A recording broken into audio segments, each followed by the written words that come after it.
Bueno, buenas tardes, jóvenes. Buenas tardes, abogado. Bueno, vamos a comenzar. Vamos a aprovechar hoy, ¿verdad? Que tenemos pues varias cositas pendientes.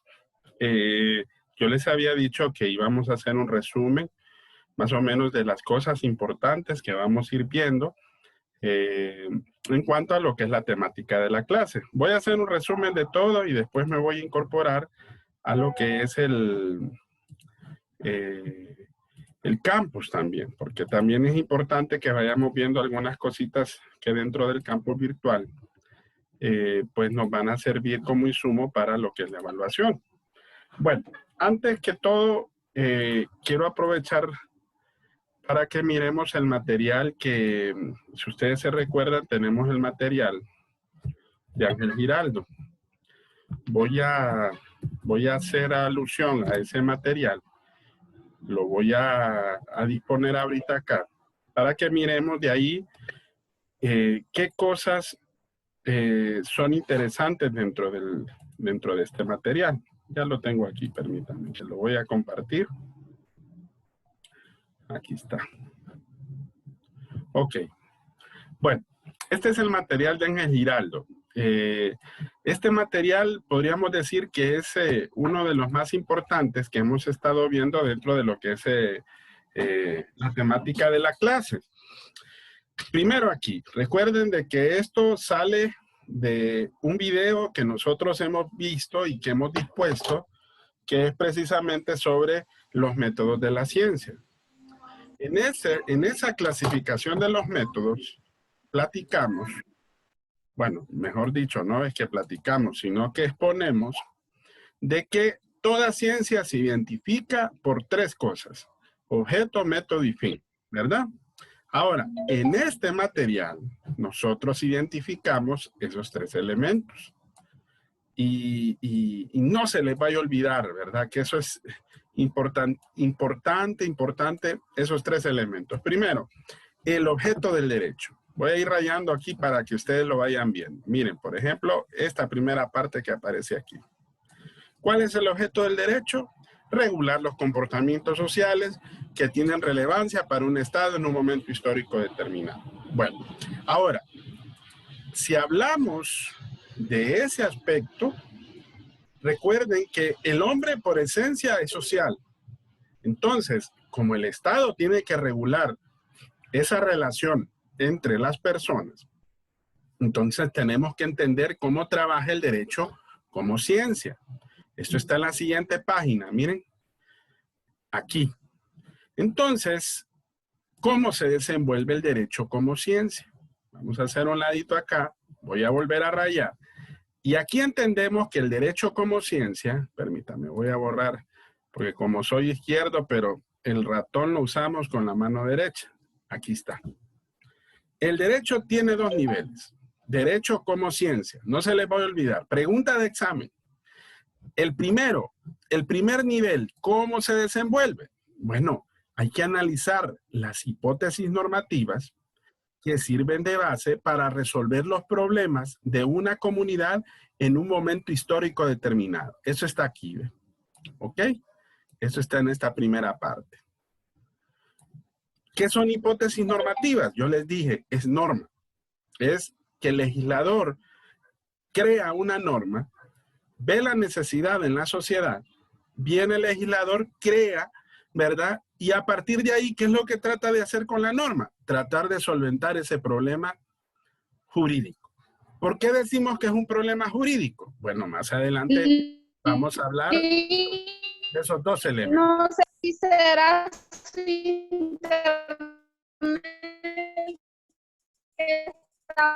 mano. No se escucha muy bien, Noeli. Creo que tiene... Yo creo que es el internet de ella el que está fallando. Sí, así es, sí, así es. Sí, bueno, y creo que está sin el video, o sea que en otras palabras ahorita tiene un internet bastante bajo. Pero no importa, recuerden que de igual manera este video pues siempre los compartimos con ustedes Más bien, estoy en deuda con ustedes de actualizar todos los videos en la plataforma también, ¿verdad? Porque los tengo actualizados, pero hasta la semana pasada. Me falta subir todavía los últimos 2 videos. Bueno, entonces les decía que ese es el primer nivel. El segundo nivel, ¿cuál es? Mire, todo es un primer paso. Lo segundo, ¿qué es lo que nos toca hacer? Bueno, partimos de los postulados normativos. Voy a hacer una cosa, lo voy a hacer con otro color para que ustedes lo puedan ver. Miren, esta parte que está acá. Voy a borrar otra vez. Este es el segundo nivel. No, a mí no me aparece, abogado. ¿Cómo dice? No me aparece en otro color. Ah, permítame, voy a cambiarlo. Se ve verde. No sé Tal vez si- que se note. Que Se ve note verde. un poquito más. Sí, voy a borrar un poquito más para que ustedes lo identifiquen, porque yo quiero que ustedes miren que dentro del material estos son los elementos que más tienen que fijarse para efectos del examen. Este es el primero, ¿ok? Primero, ya lo hablamos. El segundo, parte de esos postulados normativos que ya fueron formulados por el legislador y que vemos el desarrollo pragmático. ¿Qué es pragmático? Significa verlo en la práctica. Ver cómo actúa para solventar esos conflictos para los cuales han sido elaborados. El ejemplo que les dice, recuerdan, habíamos hablado de la reforma constitucional en cuanto a la asociación ilícita. Anteriormente le decían, entre comillas, ley antimaras, pero que recuerden que no es en sí esa reforma. Esa reforma fue para tratar de solventar ese problema que en ese momento estaba comenzando, que es hablar de las maras y las pandillas. La norma se crea, tasa de seguridad, por ejemplo. Ahora, todos esos elementos tienen condicionamiento, ¿se acuerdan, verdad? Miren, políticos, sociales y económicos. La tasa de seguridad es económico. Reformas electorales es político. Trabajo de la mujer, por ejemplo, o de la niñez o temas de adolescencia es social. Trabajo en cuanto al trabajo por hora, social. ¿Me entienden? Todos esos elementos tienen diferentes tipos de condicionamientos. Entonces, el derecho como ciencia trabaja así. Ahí vemos la primera parte de este material. Borro y me voy un poquito más adelante. Ahora, aquí tenemos que diferenciar qué es un problema jurídico y qué es un juicio político. Problema jurídico, dijimos, todo lo que está dentro de lo que es el derecho. Es un problema jurídico la compraventa de un bien inmueble entre cónyuges dentro de una situación o conflicto. Un juicio político, la pena de muerte. ¿Por qué? Porque no está legislado. Es una situación, es un tema X que está dentro del ambiente sociojurídico y que se trata en la sociedad, pero nada más queda en eso. Pero cuando se llega a formular y que cumple su debido proceso, entonces se convierte ya en un conflicto jurídico o en un problema jurídico. Claro, ¿cuándo se convierte en un problema jurídico? Cuando se da la situación o hecho que está establecido y que por eso se funda la ley para solventar ese problema, ¿verdad? Bueno, vamos a ver, vamos a seguir avanzando aquí en este material. Veamos aquí. En la siguiente parte, que es la página número 3, que es exactamente en esta parte que está aquí, esta parte que está arriba. Recuerden, hablamos objeto, método y fin. Método, interpretación jurídica. ¿Por qué hablamos del método? Porque recuerden que necesariamente para poder resolver los problemas jurídicos, el juez le toca interpretar. Al legislador le toca interpretar en su competencia. ¿Ok?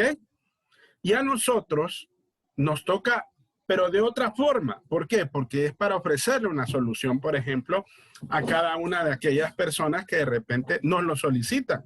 Pero ojo, la interpretación, legalmente hablando, le corresponde tal como está establecido en la ley. Ahora, cuando hablamos del fin, hablamos de las fuentes formales del derecho. ¿Y cuáles son las fuentes formales del derecho? Son dos. La fuente principal, que es la ley, y las fuentes subsidiarias, que aquí ya se mencionan cuáles son. Vuelvo aquí, lo voy a hacer con otro colorcito. Miren, aquí dice la ley, fuente principal, la analogía, los principios generales del derecho, la costumbre, el negocio jurídico, son fuentes subsidiarias. Son parte de las fuentes formales del derecho, fin del derecho. Ahora, el manejo de esas fuentes presenta problemas. Pregunta de examen, ¿cuáles son esos problemas que comúnmente nosotros podemos ver? Aquí el material menciona 3 problemas. Orden de prelación de las fuentes subsidiarias. ¿Cuál de ellas puede ser más importante cuando toca solucionar un conflicto y que de repente concurren 2 fuentes? Analogía o costumbre. Bueno, ya dijimos, la solución depende del caso concreto y la ley lo establece, porque recuerden que la fuente subsidiaria sirve de apoyo a la ley. Cuando algo no está legislado, cuando algo de repente, porque recuerden que la ley es amplia, la ley se aplica al todo, a toda la sociedad. Entonces no puede ser tan específica en muchos aspectos. Entonces es necesario establecer este tipo de fuentes subsidiarias. Y las fuentes subsidiarias nos ayudan a solventar los problemas jurídicos. ¿Pero cuándo? Cuando la ley lo establezca.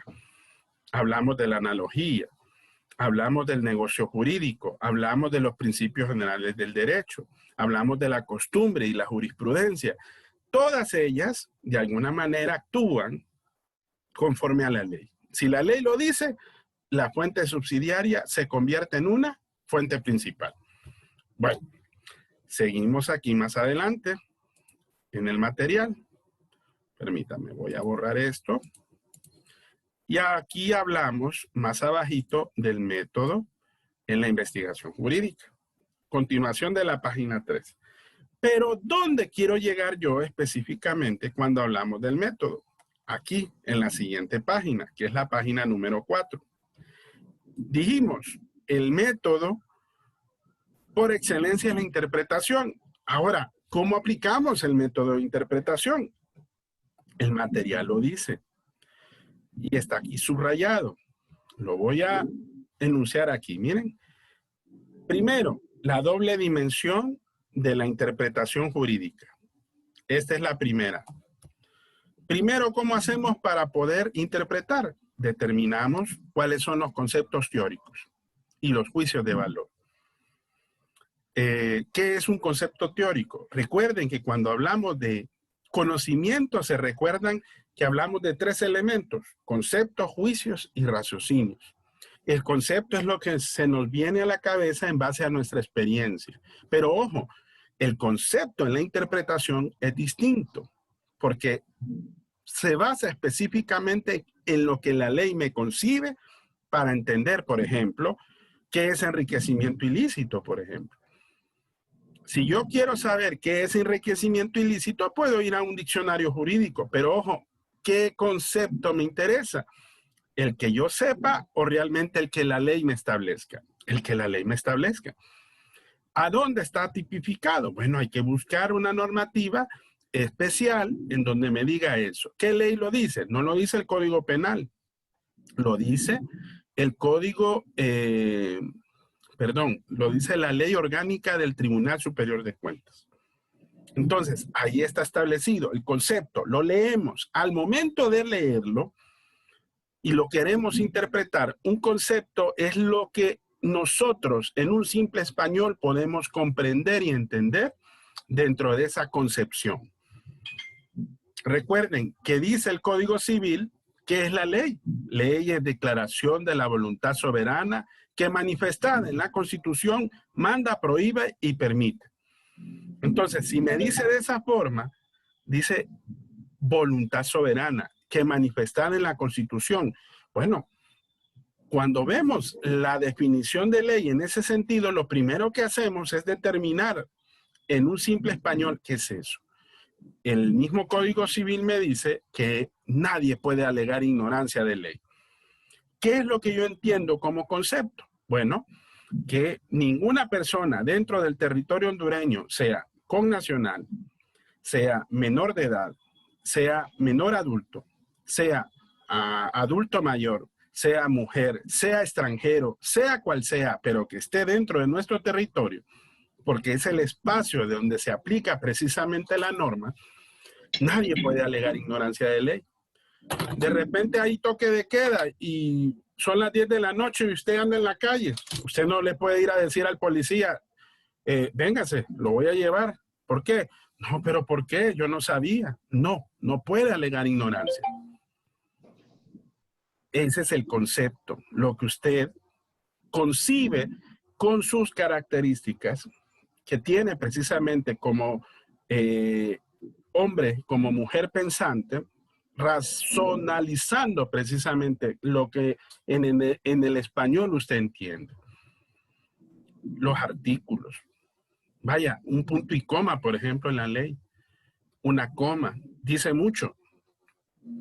¿Me entienden? Por eso hablamos conceptos teóricos.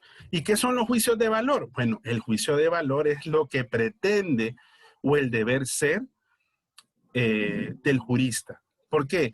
Porque el jurista de alguna manera quiso determinar qué era lo que pretendía dentro de la definición de la ley. Vaya, por ejemplo, vámonos a los capítulos finales de la Constitución de la República. Hay un capítulo que es propiamente de la responsabilidad del funcionario público. ¿Ok? Y ahí me dice, creo que es el 325, si no más recuerdo, que la responsabilidad que tiene el funcionario público en su función pública es muy importante y que él es responsable por su actitud en su trabajo administrativo y que nunca es superior a la ley. Entonces, ¿cuál es el deber ser? ¿Qué es lo que pretende el legislador? Bueno, en un simple entender me da a comprender de que el funcionario público, cuando va a llevar su función pública, no va a administrar, por decir así, un bien como una pulpería. Y disculpe que de repente haga una mala analogía. En el sentido de la responsabilidad, a eso me refiero. ¿Por qué? Porque el tener una actitud de libre comercio es loable. Pero ojo, no es lo mismo administrar una institución estatal que, por ejemplo, tener un negocio en pequeña escala. La responsabilidad es como, y el mismo Código Civil lo dice, es como una responsabilidad que tiene un padre de familia. La responsabilidad se divide en tres: culpa lata, leve y levísima. La más alta es como la de un padre de familia. Un padre de familia, por ejemplo, no va a dejar abierta la puerta de la casa, aunque habemos padres que a veces lo hacemos. O va a dejar olvidado un hijo. A veces nos ha pasado. Pero, ¿a qué me refiero? Es el juicio de valor, es lo que pretende el legislador, el deber ser. Es ponerse en los pantalones del jurista al momento de formular una norma. Entonces, mis estimados, esa es la primera dimensión de la interpretación. Esa es como interpretamos en esa primera dimensión. La segunda dimensión está aquí, más abajito. Miren, en la parte de abajo, aquí. Dice, determinar el alcance de las fuentes formales del derecho, totalidad de los supuestos que la integran. ¿Qué significa eso, jóvenes? Miren, y señoras y señores, que cuando usted va a entender y va a interpretar un artículo, no se puede quedar solamente con lo que dice ese único artículo. Tiene que entender el contexto, tiene que entender el capítulo, tiene que entender el título y tiene que ver el contexto de todo lo relacionado que tenga que ver con esa ley específica que usted está interpretando. Por eso estudiar derecho no es sencillo, porque cuando nos toca analizar un problema jurídico, tenemos que ver todas las aristas que tienen que ver con el problema. Miren, una vez me recuerdo que yo me estaba preparando para un examen en la Marina Mercante y dije yo, bueno, tengo que conseguir la ley de aquí, la ley de allá. Me fui, por ejemplo, al Centro de Investigaciones del Congreso Nacional y ahí les dije, Deme todas las leyes que tienen que ver con la marina mercante. Yo me acuerdo que me sacaron como unos 5 o 10 tomos, de 5 a 10 tomos más o menos, imagínense, de leyes que tenían que ver solo con ese rubro. Es el contexto. Que el capítulo tal me habla de las licencias, por ejemplo, de los barcos de alto calado. Que una reforma que hubo, por ejemplo, en el año 85 sobre esto, que en el año 2015 esa fue reformado y se estableció este nuevo rubro. ¿Me entienden? A eso se refiere, determinar el alcance de todas las fuentes formales. Entender el derecho en su totalidad, interpretarlo en ese sentido. Bueno, esa es la interpretación pura, jóvenes, ¿verdad? Y dentro de la interpretación hay 3 métodos, que son los que mencionamos en la actividad número 4, si no más recuerdo. ¿Cuáles son esos 3 métodos? Aquí se los voy a marcar también. El primer método es el método exegético. El segundo método es el método sistemático. Y el tercer método es el sociológico. Hay otros, porque si ustedes vieron la actividad de los métodos de la ciencia, hay una gran infinidad de métodos de la ciencia, pero estos son métodos de interpretación. ¿Qué me dice el primer método que está acá? El exegético. Si se fijan, el exegético es bien parecido a la interpretación pura. ¿Por qué? Porque dice que aquí que el contenido de la norma debe de ceñirse a la voluntad de quien la formuló. Tiene que ser literal. ¿Y qué significa eso? Hay 3 elementos ahí en la definición, miren. Primero, que la voluntad se aprende. Aprender no es como de aprender no. Aprenderse es que usted la tome y la haga suya. A través, primero, del análisis semántico de las palabras. Primer elemento. ¿Qué les dije yo? Lo que en un simple español le quiere dar a entender, ¿verdad? Al usted leer una definición, por ejemplo, del derecho penal. Parricidio, homicidio. Segundo, estudio lógico de la norma. Miren, el segundo elemento. La norma tiene un sentido lógico. Vaya, por ejemplo, yo puedo establecer como cláusula de que el pago se tiene que verificar, por ejemplo, en la ciudad de Comayagua el día de mañana. ¿Es lógicamente posible? Sí. Pero en el siglo XVIII, siglo XIX, establecerlo. ¿Cuánto se tardaba, por ejemplo, de viajar de Tegucigalpa a Comayagua en burro, por decir así, o en yegua, o en caballo? Tal vez eran de 2 a 3 días. Entonces no era posible, no era lógicamente posible. Claro, ahora con los avances vemos que hay muchas cosas que sí ya se pueden convertir en posibles. Entonces, estudio lógico de la norma, método exegético. Y tercero, miren, lo más interesante, revisión minuciosa de los antecedentes históricos para su formulación. ¿Se han fijado que todas las leyes, cuando se formulan, dicen considerandos? O tienen un preámbulo, o tienen exposición de motivos. O cuando usted, por ejemplo, en un acta de una junta directiva, al principio tiene un antecedente y después vienen los acuerdos. Entonces, todos esos elementos son los que analizamos usando el método exegético. Vaya, si usted quiere saber, abogado, pero yo no entiendo, por ejemplo, por qué la importancia de la publicación de los actos mercantiles. ¿Qué le recomiendo al estudiante? Vaya a leer la exposición de motivos, por ejemplo, del Código de Comercio. Y ahí va a encontrar la respuesta. ¿Por qué? Porque el jurista en 1950 entendía por qué la importancia de la publicidad de los actos mercantiles. Que es más que todo por protección a terceros. Entonces, revisión minuciosa de los antecedentes. La Constitución, por ejemplo, no tiene un análisis así como tan minucioso. Para darse un estudio más profundo, tendría que estudiar, por ejemplo, los antecedentes haciendo un poquito de derecho comparado y de repente analizar las 10 constituciones que se han dado hasta el presente, por decir así. Por eso el derecho constitucional no es fácil de estudiar. pero es revisión minuciosa de los antecedentes históricos, ¿verdad? O de la formulación, exposición de motivos, actas. Eso es método exegético, ¿ok?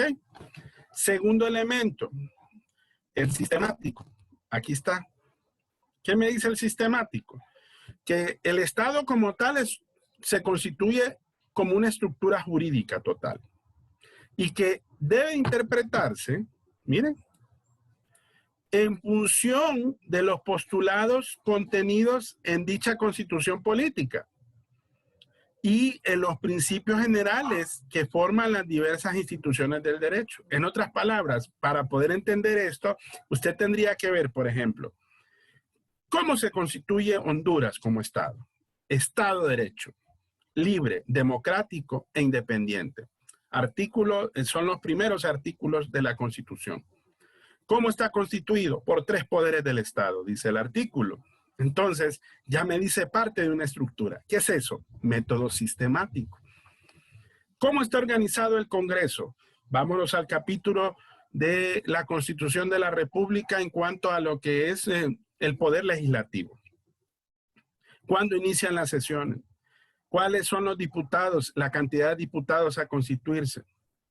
Ahora, claro, hay un reglamento que es propiamente del Congreso Nacional, pero la ley propiamente es la que me dice cómo está constituida una determinada institución. ¿A dónde tengo que ir, por ejemplo? ¿A quién le tengo que preguntar? ¿Cuál es el procedimiento para preguntar? Todo eso es aplicando el método sistemático. Entender una institución jurídica dentro de la estructura que la misma ley le dice. Vaya, ¿se han fijado que hay instituciones que en sus portales virtuales tienen sus organigramas? ¿Cómo están organizados? La misma ley le dice muchas veces cómo organiza una determinada institución. Entonces, en base a la ley, usted la interpreta y usted ve cómo, usando el método sistemático, puede interpretar. Y el tercer método, jóvenes, es este. Miren, el que está aquí más abajito. Es el sociológico. Miren, ya la mayor parte de los pensadores consideran que para poder entender el derecho es necesario, ¿verdad?, ver la específica realidad social de un país o de una sociedad. Entonces, el ámbito de la norma debe de coincidir con donde debe de obrar. Por ejemplo, no podemos poner normas, vaya, una multa que sea tan alta, vaya, como en la antigua ley de tránsito, no sé si ustedes se recuerdan, había multas demasiado elevadas. Entonces, tuvo que hacerse una reforma. ¿Por qué? Porque teníamos que ver la realidad de las cosas. En la misma ley de tránsito también se establecía esos aparatitos que ahora están precisamente en la barca, que ahora, si ustedes ven, la policía está en la capacidad, ¿verdad?, de poder parar a cualquier conductor que vaya a exceso de velocidad. ¿Por qué? Porque tiene el elemento pragmático que le dice cómo medir la velocidad. Una vez a mí me tocó así y el oficial me dijo, usted iba a exceso de velocidad, demuéstremelo. Tenía que ser abogado. Pero ojo, ahora sí existe esa manera y es un elemento técnico que la establece. Entonces, ¿a qué me refiero con esto, mis estimados? Que cuando nosotros vemos, analizamos e interpretamos la ley, también podemos usar estos métodos de interpretación. Exegético, sistemático y sociológico. Entonces, saberlos entender no es tan sencillo, pero sí nos sirve como insumo para aprender a interpretar, ¿verdad? Y el sociológico analiza todos los aspectos que están dentro de la realidad social de una sociedad, ¿verdad? El trabajo, los derechos sociales, los derechos políticos, etcétera, etcétera. Hay muchas cosas que dentro de la ley están contemplados dentro del ámbito sociológico. Bueno, en este material, jóvenes, también es importante lo que está aquí en esta parte final. Y les digo parte final porque si ven el material todavía llega hasta la página 9. Pero a mí lo que me interesa que ustedes sepan en esta parte es lo que está contenido hasta lo que es esta página número 6. El derecho en la praxis. ¿Ok? ¿Qué es el derecho en la praxis? Bueno, ya analizamos diversos elementos dentro de la misma concepción del derecho. Vimos el objeto del derecho, vimos el derecho como ciencia, vimos la diferencia entre problema jurídico y juicio político, vimos el método de la interpretación, vimos la interpretación, la doble dimensión de la interpretación, vimos los métodos de la interpretación jurídica, vimos las fuentes formales del derecho, la fuente principal, que es la ley, y las fuentes subsidiarias, que ya las mencionamos. Ahora vamos a ver el derecho ya en la práctica. Entonces, aquí el jurista, mis estimados, tiene otro problema. Porque miren, dice el doctrinante, ¿eh?, que uno cuando va a resolver un problema tiene que verlo en abstracto. ¿Qué significa ver en abstracto? Bueno, que cuando va un cliente donde usted y le dice, mire, abogado, fíjese que yo tengo un problema. Dígame, explíqueme cuál es su problema. Yo tengo un lote de terreno, el cual yo tengo una escritura pública de propiedad que está a mi nombre. Vino otra persona de la zona, no la tengo en posesión, pero sí tengo su escritura pública y yo pago mis impuestos en relación a ese terreno. Pero viene un vecino que estaba ahí, se apropió del terreno y construyó, diciendo que él es legítimo propietario. Bueno, entonces aquí, ¿qué tenemos que hacer? Entonces, aquí se presentan dos problemas. Y eso es lo que menciona aquí precisamente el doctrinante, que son los problemas que usted, al momento que ejerce el derecho, se tiene que determinarlos. Primero, tiene que determinar cuáles son los hechos relevantes que le sirven de base para formular los problemas jurídicos. En otras palabras, ¿qué problema tengo ahí? Bueno, usted como abogado, ¿qué tiene que verificar? El antecedente de dominio debidamente registrado o el tracto sucesivo que tiene precisamente ese inmueble. ¿Ok? Eso es lo primero, para ver si realmente lo que dice su cliente es así. Y si es así, entonces ya con la escritura pública en mano, ¿qué es lo que tiene que hacer? Establecer una acción legal en contra de aquel que se dice ser legítimo propietario, pero que no tiene la propiedad, sino que solamente tiene la posesión del bien. Entonces, a eso se le llama reivindicación de dominio. ¿Qué tiene que pedirlo? Bueno, tiene que pedirlo ante un juez competente. Entonces, ¿cómo determinamos eso? En base a los hechos. Hechos que la ley me establece. La ley me dice que, ¿qué es lo que pasa aquí en este sentido? Vaya, otro ejemplo, así como estábamos hablando ahorita. Una cosa es el comodato, otra cosa es el arrendamiento, pero ambos son muy parecidos. Imagínense que vengo yo y tengo una cosa que es de mi propiedad, se la presto a un primo, pero el objeto firma un contrato y le digo, mire, esa cosa que es mía, me la tiene que devolver cuando yo la ocupe, pero no le cobro un precio. Entonces, qué características de qué tipo de contrato es? Bueno, de acuerdo a la ley, mire, hechos relevantes que sirven de base para formular los problemas jurídicos. Eso es un comodato. La ley lo dice. Código Civil y Código de Comercio establecen la definición del comodato. Ah, pero vengo yo y le digo, no, mire, le voy a cobrar un arrendamiento y este va a ser pago mensual, puntual, en los primeros 5 días del mes. No me lo paga y él me dice, no, mire que en base a eso usted me dijo verbalmente. Bueno, entonces, ¿qué tengo que hacer yo? Ahí es cuando cabe el segundo problema.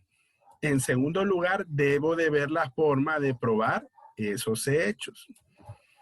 ¿Cómo pruebo que soy legítimo propietario?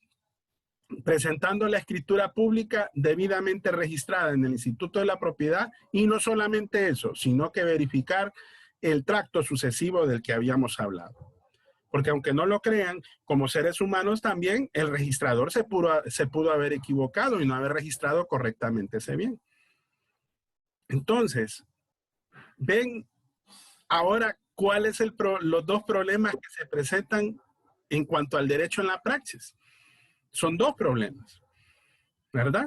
Determinar cuáles son los hechos relevantes que sirven para formular los problemas jurídicos. No se les vaya a olvidar problemas jurídicos, porque si solo dice problemas, tenemos problemas, porque puede ser cualquier otra cosa menos un conflicto jurídico. De eso ya lo hablamos. Y segundo, debe de ver la forma de probar esos hechos. Bueno, yo quería hacerles este repasito de este material, mis estimados, porque eso es parte del trabajo de la investigación, tanto del derecho como ciencia y también de lo que es los métodos de interpretación. Entonces, es importante que ustedes se den cuenta que para efectos de la evaluación de este material, eso es lo más importante que tenemos que estudiar. ¿Ok? Bueno, no sé si tienen alguna duda hasta acá, estimados.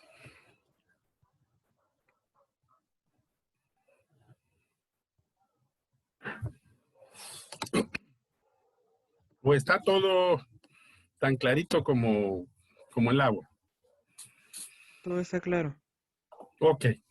Bueno, esa parte del contenido, recuerden que la relacionamos con lo que es los métodos de la ciencia, la clasificación de la ciencia.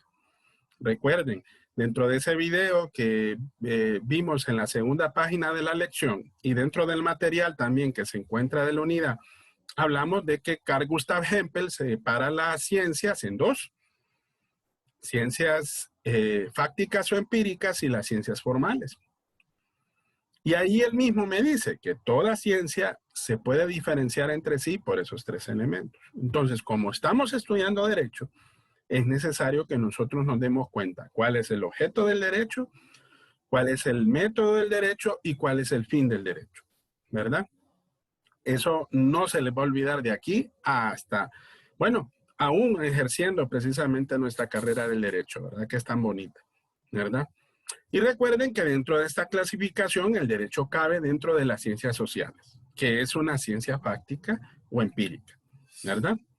Entonces, nos vamos a quedar hasta aquí, jóvenes. Mañana, recuerden que mañana es jueves, mañana es el último día antes de la evaluación. Mañana les voy a hacer un resumen de todo así como lo hice de este material, mañana lo vamos a hacer de la lección, ¿verdad? Y mañana, si pueden aprovechar para tener algunas preguntas puntuales en cuanto a alguna cosita que de repente se nos haya pasado, aprovechenlo, ¿verdad? Para que de esa manera lleguemos filudos, como dicen los chavos, para el día viernes que va a empezar el examen, ¿verdad? Algo que sí les quiero explicar, estimados, me voy a meter aquí siempre a la plataforma antes de terminar la videoconferencia de hoy, porque todavía tenemos tiempo. Aquí, permítanme, tal vez puedo entrar aquí. No. Ok. Estamos aquí. Nos vamos hasta el final. Recuerden que aquí va a estar, aquí ustedes tienen que entrar al examen. Lo voy a poner como estudiante para que ustedes lo puedan ver exactamente como ustedes lo miran, ¿verdad? Vamos a ir al final. Recuerden que es al final de la clase 3. ¿Cuáles son los requerimientos que tenemos para el examen? ¿Verdad? Recuerden que lo que viene en el examen es el material escrito de la unidad 1 que está en la parte de novedades, las lecciones que están en cada una de las clases, que es la clase 1, la clase 2 y la clase 3, ¿verdad? Y el contenido que viene en cada una de esas, el contenido, dinámico y didáctico que está ahí, que son mapas conceptuales, videos, imágenes, etcétera. Todo eso es parte precisamente del examen. Por eso dice, ahí miren, del contenido de las lecciones 1, de las lecciones 2 y 3, material de resumen de la unidad 1, se va a someter a este examen escrito. Ahora, miren, en esta parte recuerden que, y aquí se lo voy a sombrear, el tipo de examen que normalmente yo pongo, yo quiero incorporar algunas preguntas de respuesta breve, pero el único inconveniente que a veces tenemos con este tipo de examen es que lastimosamente no se obtiene un resultado inmediatamente porque la respuesta breve tengo que analizarla, tiene que revisarla su servidor. Entonces, por esta vez dispusimos que vamos a tener 3 tipos de preguntas. Opción múltiple o opción única, ¿verdad? Que es exactamente, son muy parecidas, son similares, no son iguales, ¿verdad? La opción múltiple es que pueden haber, vaya, se les da una afirmación y ustedes, vaya, por ejemplo, me pueden decir varias respuestas. Vaya, ejemplo, ¿cuáles son los métodos de interpretación? Y yo les nombro 5. Método exegético, método sistemático, sociológico, método inductivo y deductivo. Entonces, como pueden ser varias respuestas, también yo les pude haber dispuesto ahí, ¿verdad? Entonces ustedes me tienen que escoger 3 opciones. Por eso es opción múltiple. Pero hay también respuestas en donde ahí se le dice que es opción única. Puede ser, vaya, son métodos de las ciencias de la interpretación, método exegético, sociológico, sistemático, y todas son correctas o ninguna es correcta. Claro, ¿cuál va a ser la opción? Todas son correctas, ¿verdad? Entonces, en ese sentido, ustedes pueden responder, es opción única. Está también verdadero y falso. Verdadero y falso solo tiene que dar 2 tipos de respuesta, o verdadero o falso, nada más. No hay que dar una respuesta justificando la misma, ¿verdad? Ahí no se les pide. Y tercero, emparejamiento. El emparejamiento significa que de repente usted se le da varias opciones, se le da la afirmación y al final aparecen 3 definiciones, ¿ok? Y dentro de esas 3 definiciones, entonces usted determina cuál es la que es exactamente al concepto que al concepto que se dispuso en el examen, ¿verdad? Recuerden que el acumulativo es de 40% y el examen es de 60%. El examen, mis estimados, yo sé que la clase es de 5 a 6 de la tarde, pero para que no tengan ningún inconveniente ustedes, si por por cuestiones de trabajo o por cualquier otra situación que se le pueda presentar alguna emergencia, el examen va a estar abierto desde las 5 hasta las 9 de la noche, ¿verdad? Ahora, el resultado y la revisión del examen la va a tener exactamente después de las 9 de la noche, ¿verdad? En otras palabras, usted puede entrar a cualquier hora, pero ojo, solo va a tener 45 minutos. Entonces, ¿qué significa? No vaya a ingresar, por decir así, a las 8:30, porque solamente le va a quedar media hora. Recuerde que el examen es hasta las 9. Entonces, por eso les recomiendo que ingresen con el tiempo suficiente para responder. ¿Ok? ¿Por qué? ¿Qué va a pasar? Si llega a las 9, se va a cerrar automáticamente y con las respuestas que usted dio, se va a quedar su resultado. Entonces, tómese su tiempo. Puede ingresar desde las 5 hasta las 9 de la noche, ¿verdad? Para poder responder. Sí les suplico, mis estimados, que traten en lo posible de evaluarse en el sentido de la ética en cuanto a sus respuestas, ¿verdad? De repente usted puede ingresar a través de otra página. A mí varios estudiantes hasta me lo han compartido. Es feo, a veces hasta uno se siente mal y se siente como molesto un poco. Pero mire, la cuestión de la ética es una cuestión estrictamente personal y es transversal, es para su vida, ¿verdad? Quien de repente hace trampa, se engaña por sí solo, ¿verdad? Entonces, tratemos en lo posible, ¿verdad?, de no hacer esas prácticas. Siempre lo he dicho en mi examen, a veces se puede terminar de manera digital también, y cuando yo lo puedo probar, se pierde automáticamente lo que es la clase, ¿verdad? Porque yo considero que es algo que va en contra de la ética, ¿verdad?, de la clase y de la carrera que usted está estudiando, ¿verdad? Recuerden que la sociedad nos exige que se formen buenos profesionales, pero que también tengan una conciencia ética, ¿verdad? Para poder actuar. Entonces, se los recomiendo. Si usted no se siente listo para el examen de mañana, recuerden que está la opción de reposición, ¿verdad?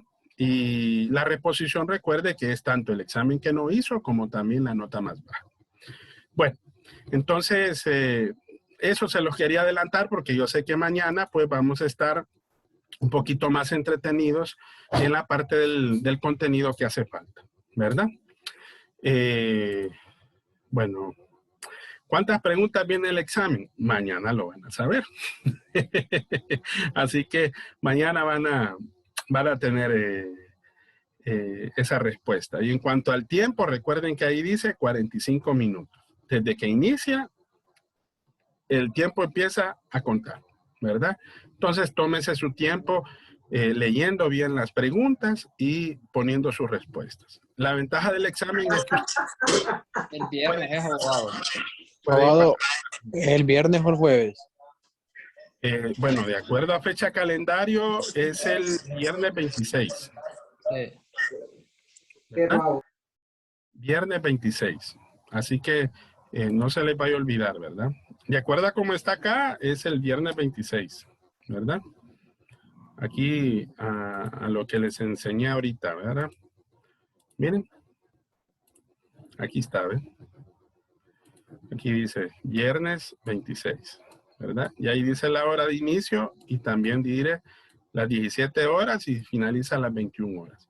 Igual aquí está la explicación tal como yo se las hago, se las dispongo aquí. Bueno, estamos bien, jóvenes, nos vemos mañana si Dios lo permite entonces. Y cualquier duda, pues ahí me aprovechan y no hay ningún inconveniente. Espero que vayamos y lleguemos bien para el examen. Recuerden que de igual manera, mañana, si hay algunas actividades pendientes y si alguien me quiere exponer alguna situación, sería bueno que mañana durante la sesión de Zoom, pues me lo puedan manifestar para ver de qué manera lo podemos resolver, ¿verdad? Bueno, solamente no hay algún comentario antes de cerrar la sesión. ¿No? Bueno, nos vemos mañana. Cuídense, ¿verdad? Y bendecida tarde. Gracias, abogado. Buenas tardes. Gracias, abogado.